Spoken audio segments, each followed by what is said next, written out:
Բարև ձեզ, շնորհակալություն եմ հայտնում Alpha News-ին, պարոն Մաթևոսյանին, պարոն Տիգրան Քոչարյանին, առհասարակ Alpha News-ի անձնակազմին, որ Արմենի պահով այսենց շատ կարևոր քննարկում է կազմակերպել Արմեն Գրիգորյանը, Միխալիչը, իմ ընկերս։ Այն ամբողջ ոդիսականը, որը Արմենի հետ տեղ էր ունեցել, բոլորիս աչքի առջև էր եւ թերևս այն ժամանակ մենք արդեն խոսում էինք, որ երկրում հաստատվում է հակահայկական, ավտորիտար, դե լավ, սենց ասենք, ավտորիտար, կառավարչական համակարգ։ Ինչի ավտորիտար։ Այ ամենակարևորը մենք մի հատ հասկանանք, երբ որ մենք խոսում ենք ավտորիտարիզմի մասին, երբ որ խոսում ենք մարդու իրավունքների մասին, երբ որ մենք խոսում ենք այն ամեն գործընթացների մասին, որոնք կարծես թե հիմա ավելի ակնհայտ, բաց, ցայտուն երևում են, իդեպ վերջին, օրինակ Գագիկ Ծառուկյանի ձերբակալությունը, որը իր մեջ պարունակում է ամբողջովին ավտորիտարիզմի բոլոր տարրերը, մենք պետք է հասկանանք ինչ ենք մենք դրա տակ, ինչի նկատի ունենք։ Շատ պարզ ուղիղ պատասխան։ Ավտորիտարիզմի տակ մենք ի նկատի ունենք մի իրավիճակ, երբ որ մենք բոլորս, մենք, դուք, նույնիսկ այն մարդիկ, ովքեր մեզ հետ միգուցե համաձայն չեն եւ միգուցե համակրում են իշխանություններին, բայց այնուամենայնիվ սահմանափակված են իրենց կարծիքը հայտնելու։ Սահմանափակված են բոլոր հնարավոր եւ անհնարին միջոցներով։ Սահմանափակված են նույնիսկ սոցցանցերում լայք դնելուց, երբ որ մարդկանց հանում են աշխատանքից։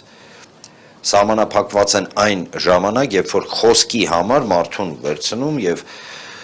տանում են բանտ։ Սահմանափակված ենք ամենակարևորը, ասել ճշմարտությունը, յուրաքանչյուր ավտորիտարիզմ, յուրաքանչյուր ֆաշիզմ, յուրաքանչյուր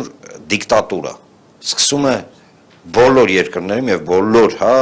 էթնոքաղաքական միավորներում նույնաբովանդակ։ Սկզբից գայթակղում է, սկզբից մարդիկ սիրահարվում են, սկզբից մարդիկ անվերապահորեն հավատում են, հետո մարդկանց հետ զուգահեռ այդ հավատքի դեպի իշխանություն կորստի հետ զուգահեռ բարձրանում են ճնշումները։ Դուք պատկերացնում եք, մենք ապրում ենք մի ժամանակաշրջանում, երբ որ երկրի հանդեպ վտանգի մասը, օրինակ հնչեցնելուց, դուս ես գալի ասում ես վտանգ է, օրինակ, չգիտեմ, ներողություն, օրինակ, չգիտեմ, Ադրբեջանը ուզում է Արևմտյան Ադրբեջան ձևավորի Հայաստանի տեղը։ Երբ որ դու դա արտաբերում ես, դու ընկնում ես մի իրավիճակի մեջ, երբ որ քեզ սկսում են ենթարկել կտանքների։ Երբ որ դու դուրս ես ընկնում այն գծից, որը ես ավելի քան համոզված եմ Հայաստանի Հանրապետության իշխանություններին թելադրված է արտաքին ուժերից, ապա դու դառնում ես իշխանությունների համար թշնամի։ Ավտորիտարիզմը միշտ եղել է, կա եւ մնում է կարճաժամկետ առումով էֆեկտիվ կառավարչական համակարգ, ոչ թե ի բարօրություն ժողովրդի, այլ որ կառավարչական համակարգը մնա, բայց միայն եւ միայն կարճաժամկետ առումով։ Նույնիսկ կա արդեն մի ձևակերպում հայկական ավտորիտարիզմի, որովհետեւ մեզ մոտ ամեն ինչ պետք է լինի ասենց յուրովի, մենք ուրիշ ենք եւ այլն, եւ այո, այստեղ էլ մենք ուրիշ ենք։ Այսօր Հայաստանում ձևավորվել է նեոթուրքական ֆաշիզմ։ Սա առանց ոչ մի կոնտեքստի, առանց փորձի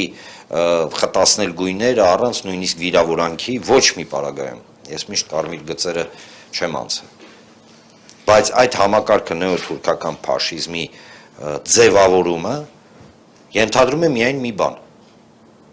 Դու պարտավոր ես ենթարկվես այն ընդհանուր գծին, որը մատնանշել է իշխանությունը եւ դրա հետ մեկտեղ դու իրավունք չունես այդ գծից դուրս ընկնես, որովհետեւ եթե դուրս ընկար, դու ենթարկվում ես անմիջապես հետապնդումների։ Գրիգորյան Արմենի օրինակը ամենա հնչյունն էր այն ժամանակ եւ այո առաջին զոհը նեոթուրքական ֆաշիզմի Արմենն էր Միխալիչը մենք այսօր ունենք մի իրավիճակ երբ որ նույն այս իրավիճակը ավտորիտարիզմի իրավիճակը նեոֆաշիզմի իրավիճակը նեոթուրքական ֆաշիզմի իրավիճակը բերեց մի գիտեք շատ հետաքրքիր գիտական առումով մի իրավիճակի երբ որ կա մի մարդկանց զանգված որոնք հավատացած են շատ կարևոր է սա էլ ավտորիտարիզմի շատ ցայտուն օրինակ հավատացած են որ կարելի է դավաճանել հայրենիքը հանուն պետության Սա շատ կարևոր է մենք հասկանանք, այսինքն մարդիկ չեն էլ ամաչում, չեն ինքը առհասարակ յուրաքանչյուր ֆաշիզմը կլինի դա, չգիտեմ, Մուսոլինիից վերջացրած, այն ամենով ինչ կատարվում է Հայաստանում, ինքը միշտ խեղաթյուրում է, ձևափոխում է եւ ջարդում է էլեմենտար մարդկային ընկալումը, առհասարակ ինչ է սպիտակը, ինչ է սևը, ինչ է բարին, ինչն է չարությունը մի ժողովրդական լեզվի մեջ մի sense լեզվարության մեջ հայկական մի բառ կա ժժնել, հա, երբ որ սա խառնում են, ոնց որ միքսերով խփում են, այս sense մարդու ենթագիտակցությունը ու մարդ արդեն չի կարող հասկանա, բայց դրա հետ մեկտեղ շարունակում է այդ քաղաքագիտական առումով, հա, փթախտի մեջ իր գիտակցությունը զոհաբերել Օրինակ նույն այդ նեոթուրքական ֆաշիզմի համար պատկերացրեք մարդիկ հիմնավորում են Հայաստանում ավելի ուժեղ կան մարդիկ չեմ ասի շատ են բայց կա խումբ մարդկանց իսկ իշխանությունների մասին չեմ խոսում հասարակ քաղաքացիների կան մարդիկ ովքեր հիմնավորում են ընդ որում Թուրքից ու Ադրբեջանցուց ավելի ուժեղ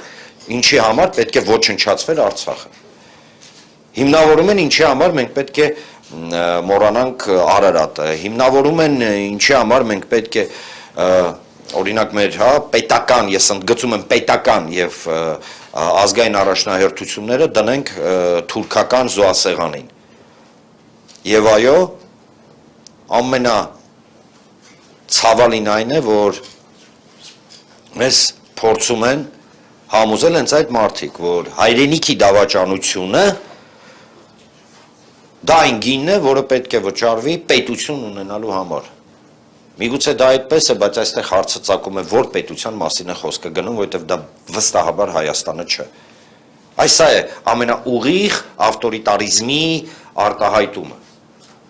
Եվ վերջացնելով խոսքս կարող եմ ասել մի բան։ Ավտորիտարիզմի հիմնական ուժը վախն է։ Ուրիշ ռեսուրս չկա ավտորիտարիզմի մոտ։ Վախը եւ մեկ անգամ վախը։ Ավտորիտարիզմը սկսում է վախով եւ ավարտվում է, երբ որ վախը կորում է։ Օգտագործելով այսօրվա ինձ ընձեռնած հնարավորությունը ես մաղթում եմ, որ մենք բոլորս լինենք ոնց Արմենն էր, որը չէր վախենում եւ ինքը իր կյանքով եւ իր մահով հաղթեց նեոթուրքական ֆաշիզմը եւ սա բնավ անպագորգոր խոսքեր չեն մի վախեցեք եւ վերջ ամեն ինչ կավարտվի մի վախեցեք ներքուստ եւ հիշեք մի բան Հայաստանը հայ ժողովուրդը հայ ազգը արժանի է որ իր համար պայքարենք շնորհակալություն